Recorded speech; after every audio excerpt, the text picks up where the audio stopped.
40টা গাড়ি আছে, 40টা গাড়ি দিয়ে আমরা এই বর্জ্য আমরা অপসারণ করছি।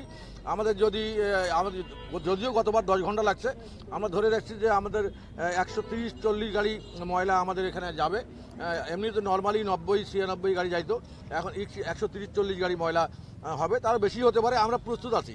আমাদের 750 কর্মী বাহিনী আছে, প্রত্যেকটা স্পটে ওয়ার্ডে আমাদের যেখানে ইনফরমেশন দেওয়া আছে সবগুলো চলে গেছে গাড়ি।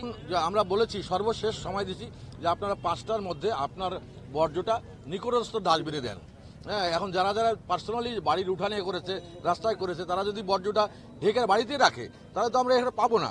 সেই জন্য তাদেরকে অনুরোধ করা হয়েছে, আমরা লিফলেট দিয়েছি, আমরা মাইকিং করেছি, সচেতন করেছি যে আপনারা ডিউ টাইমে আপনারা বর্জ্যটা দিবেন, তাহলে আমাদের ক্লিনিং কাজটা দ্রুত হবে। আমি মনে করি যে আমাদের এই পরিচ্ছন্ন কার্যক্রমে কোনো ব্যাহত হবে না।